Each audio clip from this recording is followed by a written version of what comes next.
Declaro aberta a presente audiência pública, fruto do requerimento número 341 de 2014, do deputado Isalci, com a finalidade de debater vulnerabilidades encontradas no código-fonte dos programas utilizados durante as eleições de 2014. Convido para tomarem assento à mesa a senhora Maria Aparecida Cortis, advogada especialista em processo eletrônico de votação. O senhor Pedro Rezende, professor de Ciência da Computação da Universidade de Brasília, UNB. O senhor Gabriel Gaspar, graduado em Ciência da Computação pela Universidade de Brasília, UNB, e auditor junto ao Tribunal Superior Eleitoral. Antes de dar início, eu convido o deputado Isalci, autor do requerimento que motivou essa audiência pública, a coordenar os trabalhos. Então eu passo a palavra à advogada Maria Aparecida Cortis. Agradeço a todos, parabenizo o presidente da comissão por ter permitido a nossa participação para trazer essas informações para vocês, que eu acho de muita relevância, que ela não tem a conotação partidária, ela tem uma conotação de mudar o sistema eletrônico de votação do Brasil, que é o único no mundo. Todas as nações que vieram aqui para conhecer esse processo, elas o rejeitaram por força de não ser um sistema auditável. E eu gostaria do que eu vou falar aqui, que fosse analisado por dois aspectos. O primeiro aspecto, que fosse na condição da justiça eleitoral como réu. Porque eu, como advogada, eu aprendi na faculdade que teriam que existir três entes: o autor, o réu e o juiz. Na nossa concepção jurídica, existem apenas dois. E a justiça eleitoral, ela assume a condição de julgador e de réu. Vocês vão ouvir dizer que a justiça eleitoral coloca tudo à disposição. Não, isso não é verdade. Ela entrega sim os documentos, mas vocês vão ter que percorrer pelo menos 5.000 zonas eleitorais para procurar isso. Quem tentou fazer fiscalização, auditoria, até hoje não conseguiu. Por quê? Porque o réu julga os processos. E outra questão que eu gostaria de colocar também para ser analisada junto com a minha exposição é a seguinte: hoje, nós advogados, operadores do direito, nós temos que agir dentro da legalidade, dentro da juridicidade, mas também com técnicas de camuflagem, para a gente conseguir entrar na justiça eleitoral e fazer uma auditoria independente, porque a justiça eleitoral, ela bloqueia todas as portas dos partidos. Então eu vou passar a minha experiência desse ano. Eu participei do desenvolvimento, a primeira fase do processo é o desenvolvimento. Eu participei, o professor Pedro e o Gabriel. Como é que eu agi esse ano para inovar? Eu pedi ao professor Pedro que ele me arrumasse um aluno que fosse o protótipo do professor Diego Aranha, que foi o professor que conseguiu provar que o processo eletrônico não obedecia ao princípio do sigilo do voto. O professor Pedro me indicou o Gabriel, eu peguei esse menino e coloquei dentro do TSE. O TSE não sabia que nós estávamos num grupo preparado para analisar o código-fonte da mesma maneira que o professor Diego. Então vamos dizer que eles abriram a guarda. A análise não pôde ser muito profunda, porque o Gabriel só pôde ir até o TSE em agosto. E isso é bom e ruim. É bom porque os programas já estavam quase todos prontos, todos redesenhados. E ruim porque a gente teve pouco tempo. Mas diante da orientação do professor Diego e da colaboração, da coordenação do professor Pedro, deu tudo certo, a gente conseguiu fazer uma análise boa. E eu queria aqui também alertar que nós não estamos falando de urna, tá? Nós estamos falando de código-fonte. O código-fonte, ele é aquele que dá os comandos para que a urna eletrônica produza o resultado. Então, nesse código-fonte existe um artefato, a gente apelidou de artefato, chamado inserator, que permite validar um código, um programa que não seja o oficial. Eu usaria esse programa se fosse fraudar uma eleição. Bom, nós fizemos outras descobertas técnicas também. A gente descobriu que o computador que gera as mídias. Como que se gera as mídias? Nós estamos na fase de desenvolvimento. No desenvolvimento, os programas são lacrados, assinados, só que lacrar, assinar, criptografar um programa que estava com o Insereitor lá dentro. Então ele foi para os estados. Chegando nos estados, é gerada uma mídia. Gerou a mídia vai para as urnas, carrega as urnas e vai para a votação, produz o resultado e vai para a totalização. Nós descobrimos também que o computador que gera as mídias, ele fica conectado à internet. Eu fiquei assustada porque o Justiça Eleitoral alega o seguinte, que o computador tem que ficar conectado à internet, sim, porque não existe forma de se transmitir os dados para os estados e que existe um sistema que garante isso, que é o SIS, que é o próprio sistema que contém o Insereitor. Eu gostaria de falar assim mais tecnicamente em relação a que esse Insereitor, esse programa que é capaz de mudar, ele é capaz de aceitar um programa diferente rodando nas urnas. Vocês têm que lembrar que a Justiça Eleitoral diz o seguinte, a urna ela não aceita um programa se não for assinado. Quantas vezes a gente vê o ministro levantando um CD no dia da lacração, ele levanta, olha, o que não estiver aqui não roda nas urnas. Não é verdade. Eu vou mostrar para vocês uma transparência que eu fiz uma auditoria nas eleições de 2010 na cidade de Londrina e rodou um programa que não tinha sido assinado, compatível com a utilização do Insereitor. Se vocês olharem essa transparência, vocês vão perceber que eles começaram a testar o programa no dia 28 de agosto. Os programas não tinham sido mandados ainda, os programas oficiais não tinham sido mandados ainda para os estados. Eles ainda estavam em desenvolvimento no TSE. Só que já estava se tentando adaptar esse programa não oficial para as urnas. E aí acontecia mesmo que a Justiça Eleitoral diz, a urna rejeitava. Isso aí nós estamos na fase de carga das urnas. O programa já tinha sido colocado na mídia que ia carregar as urnas. E ele rejeitava, caía o sistema, caía. Eles foram tentando até 2 dias antes da fase de carga das urnas, onde os partidos, o Ministério Público, os juízes, eles estavam presentes. E eles conseguiram. Tem um determinado momento que vocês vão perceber, dia 24/9, que foi a carga, que o programa roda, mas com um aviso que era um programa não oficial. Ele dizia incompatibilidade. Então, eu vou dizer para vocês, essa situação não é de agora e o Insereitor, ele serviu, na minha opinião, para que se pudesse inserir esse programa não oficial nas urnas de Londrina. Agora eu pergunto, eu avisei isso, eu fiz petição, lógico que foi arquivada pelo mesmo motivo que esse daqui. Também nessa luta, a gente tem percebido que não se está dando atenção devida para essa condição da Justiça Eleitoral como réu. Então, enquanto isso existir, enquanto essa situação estiver persistindo, nós não vamos conseguir produzir provas.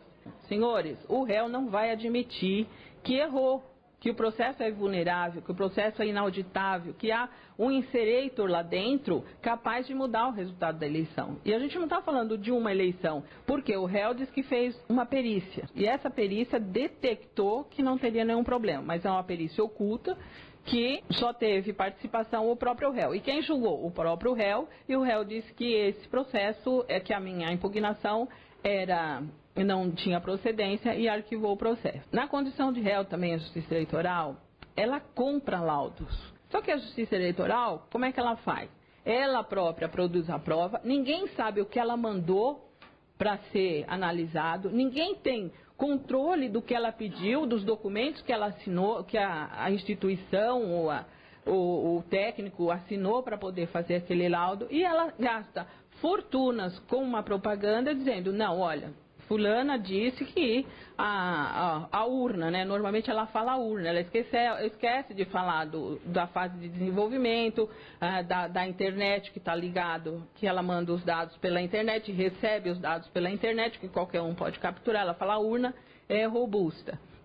Então, senhores, eu aqui, já encerrando a minha fala, eu queria colocar que enquanto nós tivermos essa situação, nós não vamos conseguir provar nada, mesmo que a gente indique que existe sim um programa na urna que é vulnerável, que um programa que pode alterar o resultado, o juiz não vai aceitar. Para que nós possamos fazer auditoria, poder fazer fiscalização, nós temos que driblar a Justiça Eleitoral. Muito obrigada. Passo imediatamente a palavra ao auditor Gabriel Gaspar para a sua apresentação. Na condição de auditor, acho que cabe a mim falar estritamente a respeito de questões mais técnicas, exatamente voltadas para o código. E é isso que eu vou me ater a falar aqui. Então, inicialmente eu gostaria de estabelecer o tipo de condição que a gente teve ali para poder fazer a auditoria. Nós tínhamos que entrar sem a capacidade de fazer qualquer tipo de anotação. Então, quando você considera um universo de 90 mil arquivos e aproximadamente 17 milhões de linhas de código, é um tanto quanto complicado você chegar num dia, analisar diversos códigos e no dia seguinte você chega e não faz ideia de onde você estava, de onde você parou, sem meio que começar o processo de novo. Então, isso não foi um ponto tão positivo, né? Outro é a impossibilidade de independência que a gente tem nesse tipo de análise. Eu não posso ali, minha intenção era chegar ali como um acadêmico, um ex-aluno da UNB, para analisar o código da urna eletrônica, os códigos relacionados ao sistema de votação. Mas por conta da Lei 9.504, apenas o pessoal do Ministério Público, da OAB ou dos partidos políticos pode fazer esse tipo de análise. Então eu tive que ir ali vinculado a um partido político. Acho que seria interessante que houvesse essa possibilidade de independência. E, como último ponto, a gente tem que assinar um termo de sigilo proibindo a gente de falar a respeito do que a gente encontrou ali dentro. Então, eu tive que assinar esse termo de sigilo, mas algumas coisas vieram a público, foram divulgadas na imprensa, e eu vou me ater a falar esse tipo de coisa. Eu não pretendo desrespeitar o termo de sigilo e vou falar a respeito do que veio a público. Outro ponto que eu achei negativo é essa questão de modificações até o último instante. Se você está ali fazendo auditoria desde o início do processo, essa auditoria pode ser invalidada porque chega no último instante, o código pode mudar completamente. Então é possível que modificações sejam feitas até o instante prévio à compilação. Agora, com relação ao que nós encontramos ali. Temos um arquivo que tinha uma chave criptográfica exposta e, basicamente, ele possibilita que seja executado algum código arbitrário dentro da urna eletrônica. Vale destacar que o ataque de Princeton foi demonstrado em urnas da mesma fabricante das urnas que nós usamos aqui no Brasil. Devido ao fato de a chave estar exposta no código, qualquer um que tenha conhecimento dessa chave pode vir a viabilizar um ataque de Princeton posteriormente. O problema que eu acho maior ainda do que ter isso no código é o fato de isso já ter sido avisado. Foi o professor Diego Aranha nos testes de 2012 e aparentemente nada foi feito a respeito. Agora, com relação ao inserator em si, que acho que é o principal aqui que a gente está falando. O que é o inserator? O que viria a ser esse inserator? Ele é um programa pertencente ao projeto SIS. Ele é o subsistema de segurança usado pelo TSE para poder possibilitar que outros programas sejam instalados em computadores. Então, ele é a base de tudo. Ele é o que vai antes de qualquer outro programa do TSE. Ele faz a verificação do ambiente e verifica se tudo pode ser instalado ali. O inserator, então, faz parte desse programa, mais especificamente do módulo de assinaturas. Por que, então, isso é tão vulnerável? Por que ele vulnerabiliza tanto? Primeiro, ele está na parte de assinatura do subsistema SIS. Então, o subsistema de assinatura no módulo SIS leva a crer que isso tudo é usado para autenticar programas. Então, se é uma assinatura, ele está autenticando o programa, está indicando que aquele programa é oficial. Se eu tenho acesso aos arquivos gerados por uma senha fraca, e sabendo a senha, tem como eu pegar essa chave, decifrar a chave, e de posse da chave eu posso pegar um programa meu e colocar ele e assinar esse programa, e ele vai se passar no sistema como sendo oficial. Outro problema que o inserator traz é essa questão da dispersão das chaves. Ele cifra a chave com uma senha fraca, salva essa chave em um arquivo que fica em alguma parte do sistema de diretórios e manda essa chave depois, mediante execução, para o banco de dados. Agora, como ele está distribuindo essa chave tanto em um arquivo quanto no banco de dados, então são vários pontos em que eu posso acessar essa chave e obtê-la por meio do conhecimento da senha fraca que está cifrando ela. Ou seja, eu não preciso ter acesso ao banco de dados, basta acessar o script. Se eu tenho acesso ao script, eu consigo recuperar a chave. Ele é um software oficial. Ele foi feito pela empresa responsável por ele e ela está dentro do código com o conhecimento dessa empresa. Então, ele não está ali em caráter pirata, ele está ali em caráter oficial, mas o propósito dele é desconhecido. Bem, e foi basicamente isso com relação ao Inserator, foi isso que eu pude colocar aqui. Os outros vulnerabilidades eu preferi me abster por questões de tempo. Passo imediatamente a palavra ao professor Pedro Rezende, a sua apresentação.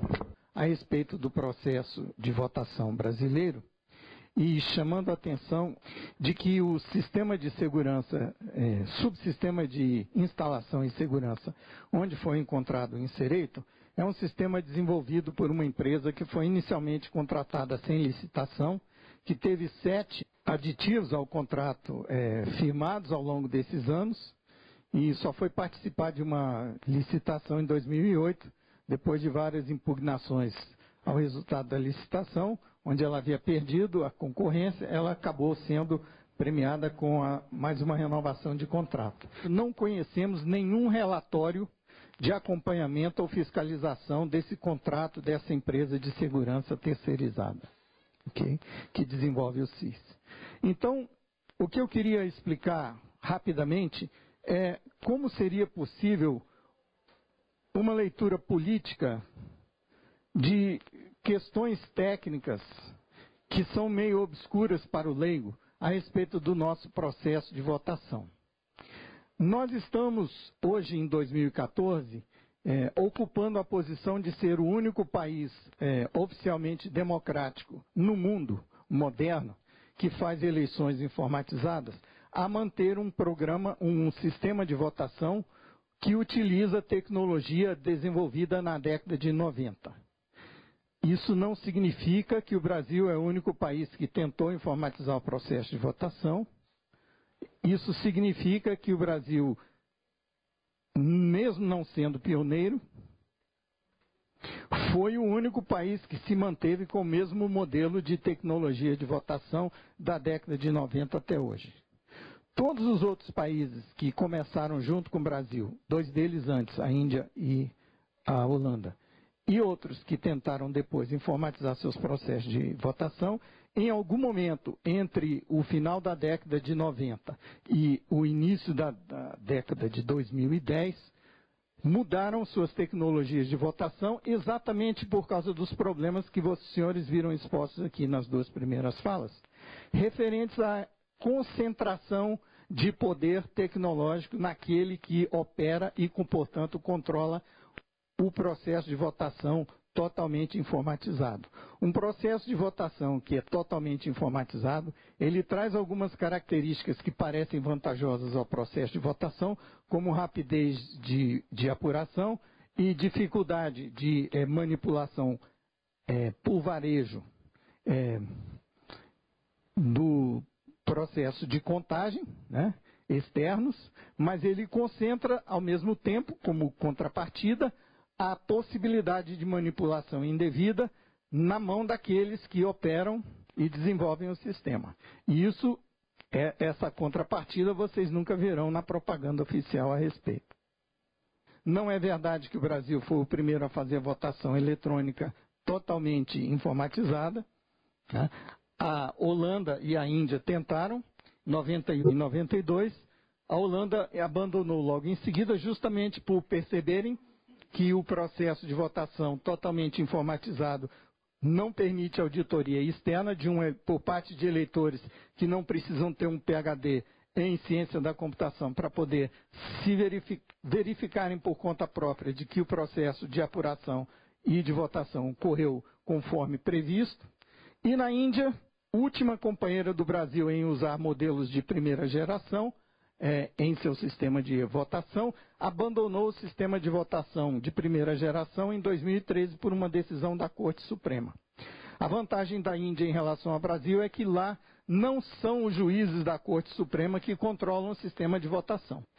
Aqui temos exemplos de sistemas de segunda geração, como os adotados na Venezuela e no México no meio da década de 2000 e no Brasil por iniciativa de parlamentares a partir do escândalo do painel do Senado, um projeto de lei que reintroduziria o voto impresso, transformando o nosso sistema de votação adaptado para gerar trilha de auditoria, né?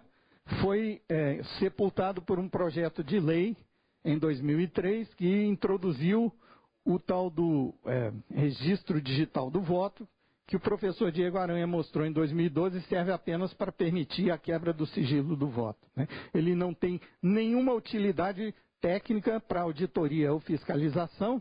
Bem, isso é o que temos hoje, um sistema de primeira geração, onde para atender a necessidade dos partidos que queiram fiscalizar ou dos cidadãos que queiram fiscalizar, o que é oferecido é o equivalente a uma cópia xerox dos dados que foram computados eletronicamente. Aqui temos, então, finalmente, os sistemas de terceira geração, que na segunda metade da década de 2000 começam a surgir. O interessante sobre a urna da Argentina é que nós tivemos uma apresentação do modelo desenvolvido na Argentina de terceira geração, que entrelaça uma trilha material de auditoria com a trilha de contagem eletrônica para permitir rastrear, caso haja discrepância, onde está a origem do erro ou da falha, se na contagem eletrônica ou na contagem manual, impugnando no máximo um voto quando ocorre discrepância no caso do sistema argentino. Conhecendo o engenheiro que desenvolveu o sistema da Argentina, ele nos contou que ele desenvolveu o sistema dele a partir do conhecimento que ele teve do relatório de um seminário feito na Câmara em 2002, onde todos aqueles que tinham queixas a respeito do sistema de votação no Brasil e não conseguiram ir adiante nas tentativas de impugnar resultado, foram relatadas nesse livro que só teve vida na internet. O partido que iria publicar o livro ficou receoso de retaliação, não publicou, mas foi para a internet. O engenheiro Angelini, que desenvolveu o sistema da Argentina, me confessou o seguinte: conheci o relatório de vocês de 2002 e passei 3 anos estudando o português e o relatório para aprender como desenvolver um sistema que evitaria todas as fraudes que foram acusadas naquele relatório de vocês.